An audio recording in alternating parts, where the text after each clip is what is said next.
Smoker was not afraid of the blade on his throat, with a fist as big as a sandbag above his head and a dinner knife against his heart, and he angrily questioned Bagus. Is this the justice you always talk about? Are you willing to deceive those newly graduated Marine cadets like this? Are you worthy of the justice behind you? Kill Kobe, impel down countless Marines who died because of you, kill pirates at all costs, is this what you call justice? Smoker's arms were throbbing with veins and he used more force. In his extreme rage, he didn't even care about his own life or death.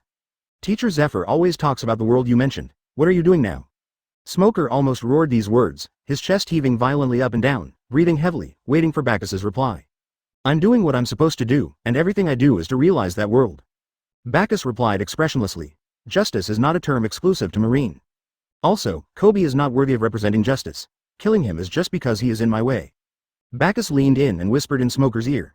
Don't think that just because you're indebted to me, you can stand in my way.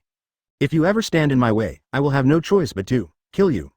Smoker's pupils contracted violently, and then endless rage burst out from his eyes. You soul.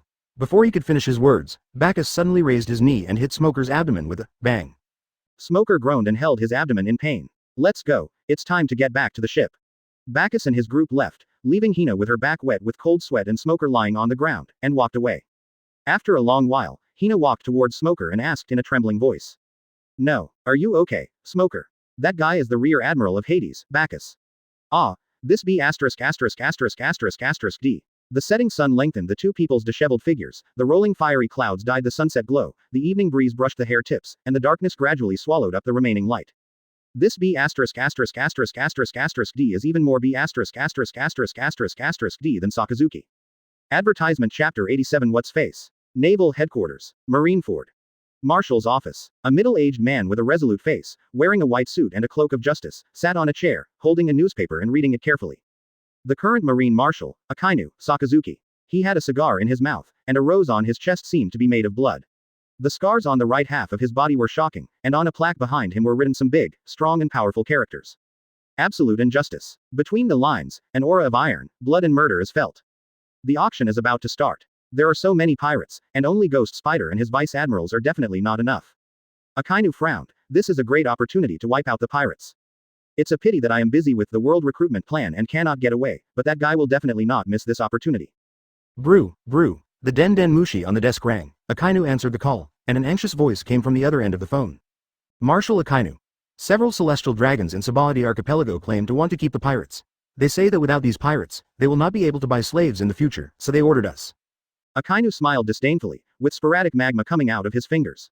He lit the cigar in his mouth, took a deep breath, and exhaled a cloud of smoke. Flying Squirrel, there is something I have been thinking about for a long time. Tell me, is Marine a Marine of justice, or a Marine of celestial dragons and world government? The other end of the phone suddenly fell silent. He didn't know how to answer such a sharp question. What's wrong? Don't you dare to answer, then let me tell you. I used to think that the world government and the Marines were on the same side, but after first became a Marine Admiral, I discovered that the world government did not want to purge the pirates and would even make some dirty money deals with them.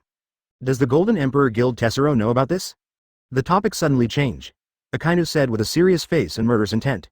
Kill those pirates. Don't worry about celestial dragons scum, if anything goes wrong.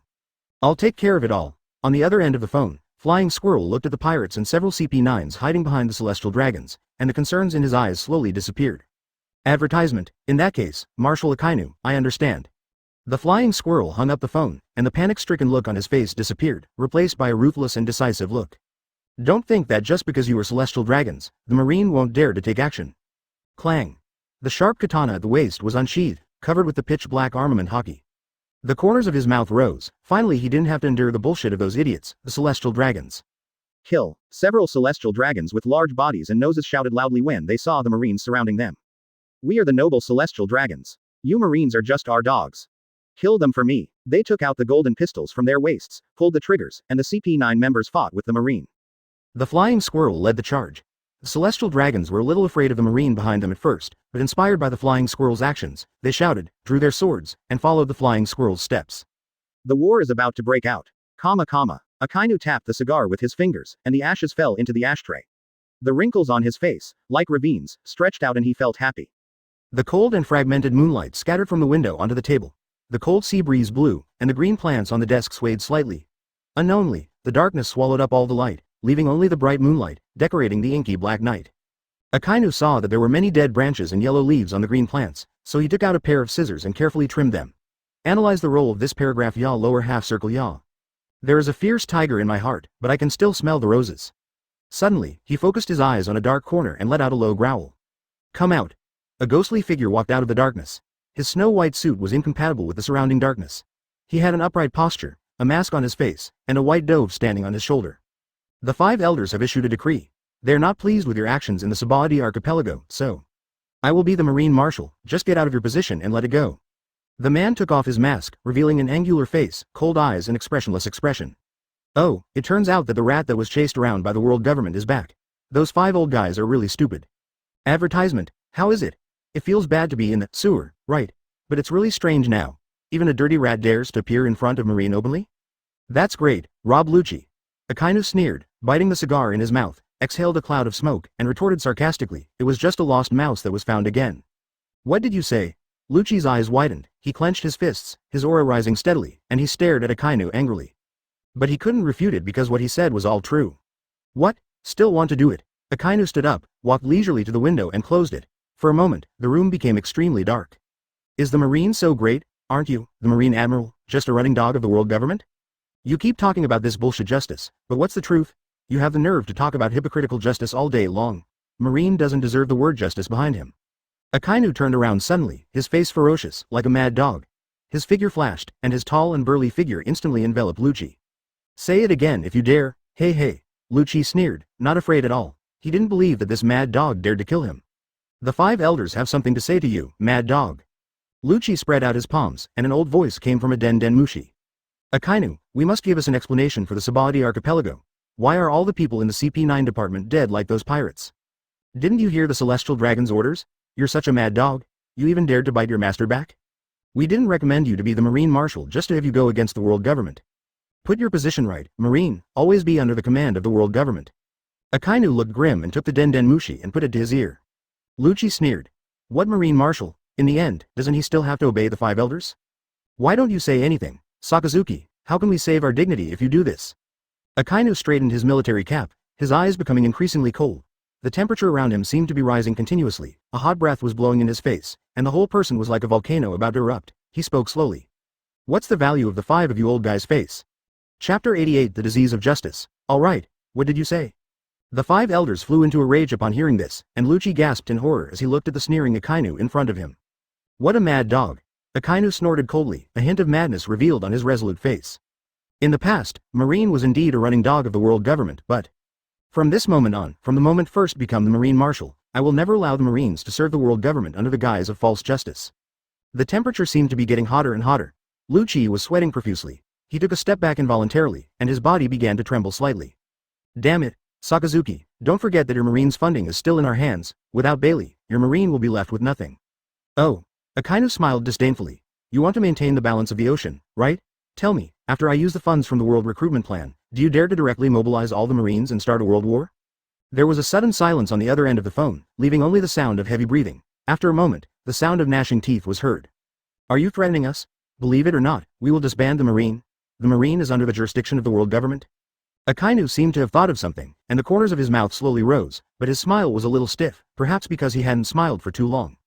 Someone told me that Marine is not the only one who represents justice. Another old man said that justice is sick. Justice has not shone with its own light for too long. Remember, nowadays, Lousy has the final say in Marine. Akainu took a deep puff of his cigar, the scarlet magma in his hand rolled, and the Den Mushi disappeared in an instant. Call. He blew thick smoke into Lucci's face, and a pair of blood-red lights danced slowly in the darkness. Not everyone can call a mad dog. Silent airwaves surged in all directions like a wave. A terrifying aura suddenly rose from Akainu, and the powerful breath pressed towards Lucci like an overwhelming force, like a king. The spirit of a king. This is, Lucci's back was already wet with cold sweat. Fear was surging in his eyes. The powerful pressure made his spine bend. His whole body couldn't stop shaking violently, and the white dove on his shoulder even stuck its head into its wings. Suddenly, Akainu's right arm muscles bulged, and he stretched out like lightning, grabbed Lucci's neck, and lifted him into the air. Now, do you still want the position of Marine Marshal? Akainu grinned, raised his murderous face, and stared into Lucci's eyes. From now on, the disease of justice is cured. Advertisement. The strength of his arms gradually increased, and thick blue veins coiled on his tangled muscles. No. You can't kill me. Lucci's body suddenly swelled, bursting his white suit. Yellow and black stripes covered his entire body, and his head turned into that of a leopard. He raised his fists and kept hitting Akainu's arms, but Akainu remained unmoved. How can an ant shake a tree? Akainu's hands were like iron tongs, tightly gripping his neck. Lucci twisted his waist, exerted force with his legs, and kicked Akainu hard in the abdomen. At the moment of contact, Akainu's abdomen turned into magma, leaving a large hole, thus avoiding the attack. Die. Click. The crisp sound echoed in the empty room. Lucci's pupils dilated, his head tilted back, his limbs drooped limply, the yellow and black stripes on his body gradually faded, and there was still a strong sense of fear in his eyes. The white dove on his shoulder shed tears when he saw Lucci die. Pigeon. He flapped his wings and crashed into Akainu. Akainu was not in a hurry. He threw Lucci's body aside as if he was throwing away garbage and grabbed the white dove. The scarlet lava in his hand poured over the white dove, and it instantly disappeared. The red light in his eyes dissipated, and the surroundings returned to silence. Akainu opened the window and saw a golden moon hanging in the sky. The stars dotted the night sky, twinkling like a galaxy flowing slowly in the night sky. The night sky is reflected on the sea in the distance. The full moon seems to appear in the sky, and the stars seem to appear inside the sky. The night sea breeze was a bit cold. Akainu faced the cold wind, with the cloak of justice behind him dancing in the wind. Looking into the distance, Nan muttered to himself. Just a little bit of wind and frost, knock knock. There were several knocks on the door, and then a vulgar and threatening voice was heard. Excuse me, Marshal Akainu, may I come in? Akainu naturally knew who it was. A guy with a headache came. Enter. Kizaru pushed the door open, and after seeing the scene in the room clearly, he covered his mouth in surprise and said in pretended horror. How terrifying. I didn't expect that the leader of CP0 would die here. Then he looked at the floor burned by the lava with heartache. Marine budget is already very tight, and you actually damaged the floor. My salary is already a month in arrears. Hey, Sakazuki, it's very windy tonight, be careful not to catch a cold. Oh, I'll keep an eye on that. Advertisement. Borsellino looked at Sakazuki in a strange way. They were close friends who could talk about anything. They joined the Marine together, were trained by Master Zephyr together, and became admirals together. He was very familiar with Sakazuki, but something seemed wrong tonight. Sakazuki's temperament seemed changed. It became oppressive. He walked towards Sakazuki, enjoying the cool breeze and admiring the starry sky side by side with him. Has the situation with the world government fallen out? Ah, the Marine and them are no longer in a superior-subordinate relationship. What about the military expenses? I'll find a way. Besides, the world government doesn't want Marine to fall out with him. Yeah. The two of them suddenly fell into silence, and then it became so quiet that you could hear a pin drop. Sakazuki, when you first joined the Marines, old man Zephyr always criticized you for being too violent and never leaving anyone alive. At that time, he was still known as the Admiral who never kills. Kizaru's eyes were filled with nostalgia. I didn't expect so many years to pass by in a flash. Ah, I started bleeding when I was very young. Sakazuki thought of his past at North Blue, and the murderous aura in him grew heavier. North Blue, what a chaotic sea. But you always go against Mr. Zephyr. When will you change your lazy nature? Borsellino smiled and replied. You know, I've been like this my whole life, and I can't change it. Sakazuki sighed. He knew very well why his friend became like this. He just felt that such a world and ignorant people were not worthy of him devoting his life to. No wonder. After all, after going through all that, no one would be in high spirits. Sakazuki didn't force it. He must have felt bad all along. Remember what Mr. Zephyr told us about that kid's idea. What a brave boy. Ah, but if it's his words, I'll definitely be able to do it. It's been a while since I've seen Zephyr-sensei smile. Bagus, that B**********D, had the guts to declare war on the Red Hair Pirates alone at the Summit War. He was really courageous. It's really scary. Borsellino suddenly laughed. That kid, that kind of world is still too far away from us. Expectation rose in the eyes of both of them at the same time. The starlight and moonlight mixed and fell into their eyes, giving birth to a new kind of light. The light of hope. Lucci is still as strong as he was 2 years ago, so it should be easy for Akainu to kill him now. If I'm wrong, please leave a comment _. Chapter 89 Buster Call. Holy Land Mariajoy. In a magnificent hall, the sound of glass breaking was heard continuously. The guards of the CP department outside the door were trembling with fear. The angry roars made them terrified, fearing that they would lose their lives by accident. This is outrageous. What a mad dog that dares to bite its master back. The old man holding the knife was filled with rage and wished he could chop off Akainu's head with the knife immediately. Akainu is still too naive. Does he really think that Marine has the final say? The old man with a mustache smiled disdainfully. He was sure that it was impossible for the Marines to unite and start a world-class war. There will always be dissenting voices. It is impossible for people to unite. Common interests are the basis of unity. Once a world war breaks out, the casualties will be incalculable, and there will always be people who oppose it. There will always be people who cherish their own lives and raise objections. No one will be foolish enough to sacrifice everything for an illusory and undefined justice. When interests diverge, people's hearts are bound to disperse. The long-haired old man leaned on the sofa, holding a thick history book in his hand. From the beginning, Marine was doomed to fail. History does not lie, but the Marine is still somewhat useful. Don't forget what we promised Lord I Am. Once the balance of the sea is broken and an era of chaos comes, the man of destiny will surely appear. The slanted-eyed old man said seriously. I think we can start with Garp. Akainu really admires that kid Bagus. He killed Garp's 2 grandsons and a large number of soldiers. The blond old man said expressionlessly. If we widen the differences between Akainu and Garp, the morale of the army will be unstable, and the marine will naturally split into two factions. In this way, even if Akainu wants to start a war, it will give up because of a lack of manpower. Besides, that Brad Bagus has become quite powerful. If we don't get rid of him, he will definitely be a disaster in the future. And, I suspect that the Brad is the successor of D, maybe the one destined to be. Absolutely impossible. The destined person can only be pirates. Ah, but it's better to kill him just in case. Let's use this. The five people's eyes were focused on the coffee table in front of them. There were two Den Den Mushi standing on the coffee table, one gold and one silver. I believe Garp also wants to get rid of that Bacchus guy. The power of hatred is very strong. I haven't used it for several years. King's Highlands. Advertisement. What? The auction is going to start tomorrow, and Drought Jack hasn't come yet. Doflamingo, who was furious, smashed the objects around him crazily and swung his hand fiercely at the wooden barrel in the corner. The barrel immediately broke into 3 pieces, and the cuts were extremely smooth, as if they were cut by something sharp. Damn it, Kaido, am I being fooled? Scream, scream, scream.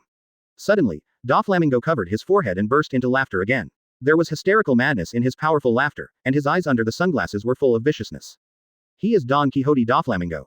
Brew, brew. He picked up the Den Den Mushi and dialed the number. After a moment, the number was connected and a rough voice came through. Dover kid, if you have anything to fart, hurry up and don't disturb Lousy from drinking. Quote. Doflamingo was surprisingly calm and spoke in a flat tone. Kaido, don't think that you can do whatever you want just because you are stronger than me. What do you mean? Dover kid, do you want to die? Kaido was furious and roared. Jack Drought hasn't come yet. You were the one who broke your word in this business deal, so don't blame me for being unfair. Doflamingo sneered. Are you still pretending to be stupid now? What? Jack left a long time ago, why hasn't he arrived yet? Doflamingo was stunned. What does that mean? Brew, brew. On the other end of the phone, Kaido made a call and asked. Where is that B********** D Jack now? Report. Report to Master Kaido. Master Jack. Master Jack was killed by Bacchus. What did you say? Kaido clenched his fist suddenly, and the Den Den Mushi in his hand instantly turned into a pile of meat. Doflamingo's pupils contracted violently. Is Jack dead? Doflamingo, you've caused me to lose a good subordinate. Kaido's eyes widened, and veins as thick as earthworms bulged. I will go to Dressrosa myself, just wait for me. After the call was hung up, Doflamingo felt uneasy, his facial features were twisted, his arms were shaking slightly, and his back was already wet with cold sweat. Advertisement. Rear Admiral, Bacchus. No wonder he couldn't wait for Jack, he must have met Bacchus on the way. Coincidence? No, there is no such coincidence in the world. Bacchus' destination must also be Dressrosa. But since he came, why haven't we heard of any large-scale bloodshed? Suddenly, Doflamingo was struck by lightning, and a terrible idea flashed through his mind. Shock Fruit attracted a large number of pirates because of its super-powerful fruit ability and the unparalleled reputation of its previous owner Whitebeard. During the Summit War, he witnessed Bacchus's ruthlessness and terrifying strength. Doflamingo's expression hardened. Want to catch them all. After figuring out Bacchus's purpose, he quickly calmed down. Powerful enemies are not scary. What is scary are those lunatics who have no purpose and do whatever they want. Doflamingo frowned, thinking about countermeasures. He had a rough idea of Bacchus's strength during the Summit War. The image of that black firework could not be erased from his mind, and its terrifying power would be unforgettable to him for the rest of his life. But he didn't believe that Bacchus would dare to bury the entire kingdom with him. The newspapers reported that he had killed many pirates, but never any civilians. Moreover, he clearly remembered what Bagus said during a recruitment ceremony in the newspaper. Once you bear the name of justice, you are destined to be bound by justice. If you think about it carefully, it's not impossible for all the pirates to win if they unite. If there are enough ants, they can kill an elephant.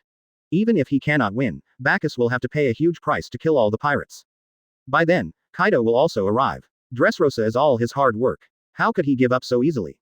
Bacchus will definitely appear at tomorrow's auction, and it is too late to make an identical shock fruit now. Suddenly, he seemed to think of something, took out another Den Den Mushi and dialed the number. Brew, brew. Doflamingo. What's up? Doflamingo smiled, trying to keep his tone calm and suppress the fear in his heart.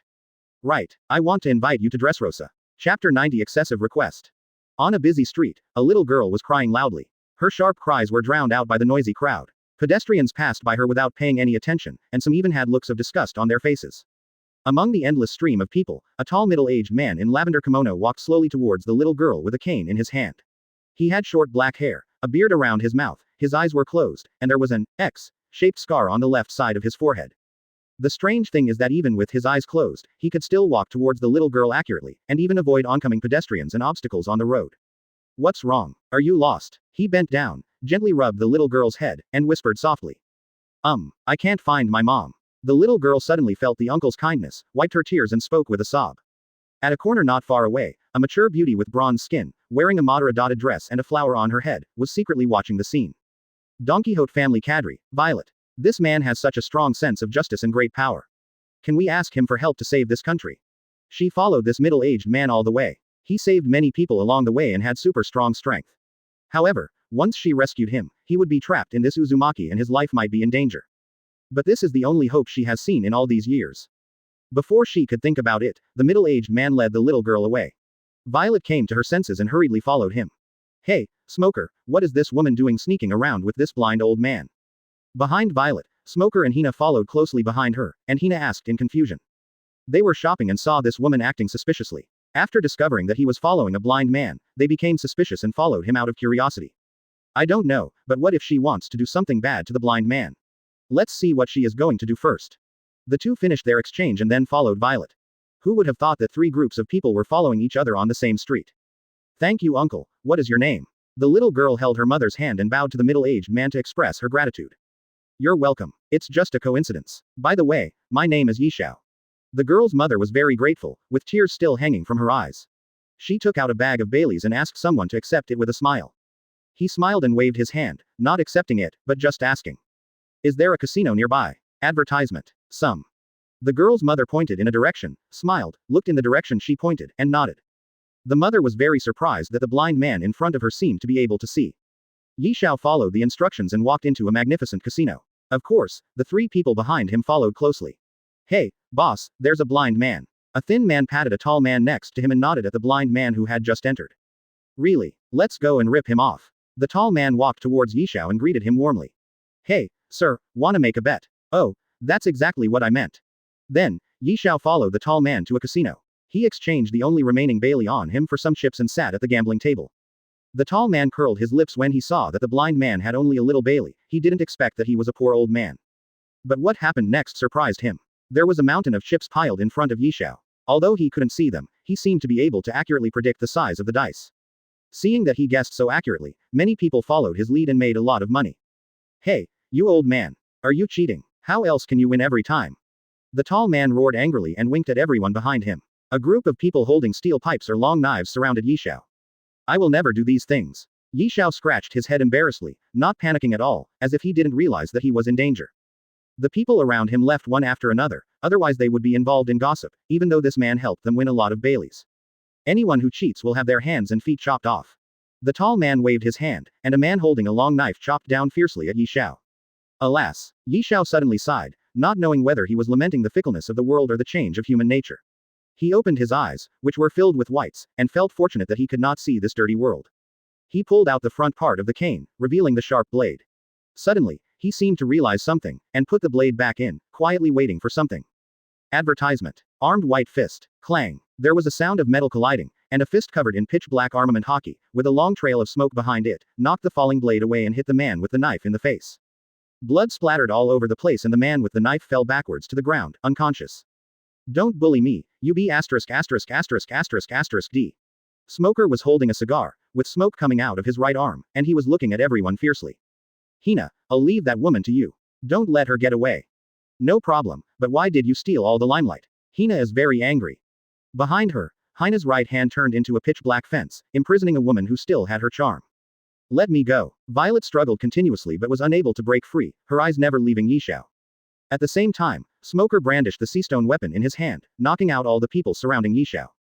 Are you okay? Smoker asked Yishao with an unnatural expression. Although Yishao had a simple and honest face and looked very friendly, he always felt that there was a sense of oppression from him.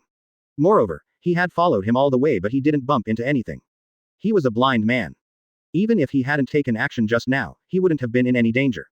Ah, thank you for helping me, brother. I owe you a favor. He scratched his head and laughed innocently. Sir, please save this country. Violet struggled frantically and screamed loudly. Because she exerted too much force, the skin on her arms was rubbed by the fence and bright red blood flowed out. Hey, you. Seeing this, Hina immediately let go of Violet, looking puzzled. Violet knelt down to Yishao, and tears as big as beans fell, wetting the floor. The king of Dressrosa was originally Riku Dold, my father, but that B*********** D. Doflamingo used insidious means to seize the throne and turned many of the residents into toys. I have been undercover beside him for several years, but I don't have the strength to kill him. I know my request is very excessive, but for the sake of the residents of the kingdom, please save this country and defeat this Doflamingo. Please. Chapter 91. The auction begins. As that's so. Smoker and Hina fell silent. Marine had to take a large part of the responsibility for the situation now turning out this way. Although Doflamingo is a pirate, he has the blood of celestial dragons and a close relationship with the five elders. He is also a ruthless man who climbed the sacred stairs with his father's head. Even though he had stained a holy place like the sacred staircase with blood, the five elders still didn't kill him. On the contrary, he took advantage of this relationship and became one of the 7 warlords of the sea. It can be said that this guy has taken relationships and background to the ultimate level. Marine couldn't do anything about him. Please get up. Don't worry, I will accept this request. Yishao helped Violet up, and Violet was naturally very grateful. Let us do our part. Smoker suddenly said that he couldn't just watch the pirates causing chaos in front of him, his justice did not allow him to stand by and watch. Really? That's great. It seems like there are quite a few righteous people in the Marine as well. Smoker looked at him in surprise and smiled. How did he know that he was a Marine? But then he thought about his hidden strength and it became reasonable. By the way, Mr. Yishao, you said you owed me a favor. I wonder if you could join our Marine. Smoker kept saying this over and over again, his face turning red. What he did was clearly a form of moral kidnapping. Don't get me wrong, I'm not forcing you, this is just a request. Seeing Yishao's expression becoming increasingly serious, Smoker explained hurriedly. Hina hid behind Smoker and covered her mouth with her hands, laughing secretly. I didn't expect that Smoker, who dared to confront his superiors, would panic over something like this. Hina is very happy. But she also hopes that Yishao can join the Marine, because the current Marine is seriously short of manpower. Mr. Yishao, please join the Marine, please. Let's talk about this matter after we deal with Doflamingo. In the meantime, I hope Marine's justice will not disappoint anyone. He opened his eyes, which were filled with whites, and smiled. Although I cannot see this world, I can clearly feel all the sins of this world. Advertisement. Port. Early morning. A blue-gray ship is anchored here. The rising sun is scattered, the sky is clear and the azure blue sky seems to have a magical power that can make those who look up forget all their worries and bring peace of mind. On the beach deck, Bagus was practicing Tai Chi. Before verifying his hypothesis, he had to master this set of boxing skills to perfection. The more he practiced, the more he could feel the infinite changes in boxing, the all-encompassing boxing spirit, and the evolution of all things in the world contained in it. Mortraz lay comfortably on the beach chair, looking up at the silent sky. Yin held a dumbbell and practiced swordsmanship over and over again. Suddenly, a huge shadow covered the deck, and a giant fish as big as a hill fell down with a bang, and a giant orange dragon slowly fell down. Gatrina, the ingredients are here, hurry up and cook. Charizard patted his belly and roared in the direction of the kitchen. Bagus paused and shook his head helplessly. He had thought that with Gatrina's temperament and cannibalistic habits, it would take him a long time to integrate into the ship, but he did not expect that everyone would accept him so quickly. Gatrina's cooking skills completely conquered everyone. Even Yin and Mothras liked his dishes, and the shadow of eating the 6 human organs was mostly gone. Today is the beginning of the auction, everyone should go to the auction site after dinner. Okay. 4. After dinner, Yin used the ability of lion fruit to lift the Cthulhu to a high altitude. This time they had to fight against large groups of pirates, so naturally all crew members were mobilized. The auction venue was set up in the arena, which was circular with an exquisite box placed in the center. With the box as the center of the circle, the area within dozens of meters was filled with Don Quixote family cadres, and people were everywhere. The weapon fruit user with long black hair and a hot body dressed in a maid outfit, baby -5, the muscular man with a broad back and armor, the stone fruit user, Pika, wearing a fur-brimmed hat and 2 facial wrinkles on his face, Diamante, wearing a red cape, the obese man, wearing a pink bait hat and biting a pacifier, the water fruit user, Senor Pico. Except for Sugar, the Don Quixote family is out in full force. There is no way around it. Without a strong force in place, God knows what these pirates will do. Where did Doflamingo go? At the back of the arena, Bagus and his companions sat in an inconspicuous corner and did not find any trace of Doflamingo. Advertisement. Dad's fruit must not fall into other people's hands. A pale man in a pink kimono and heart-shaped lipstick stared at the intricately decorated box in the center and clenched his fists. Izo, the captain of the 16th Division of the Whitebeard Pirates. We only have 2 billion Baileys in total. If we can't buy it, we can only rob it. Beside Azong, a woman wearing a purple-blue skull hat spoke, her words full of determination. The Ice Witch, Waitabi. But looking at the heavily guarded gladiators and the crowded pirates, he scratched his lavender hair in annoyance. That being said, with just these few people, it would be as difficult as climbing to the sky. It would be great if Captain Marco and the others were still here. Waitabe sighed, what a pity.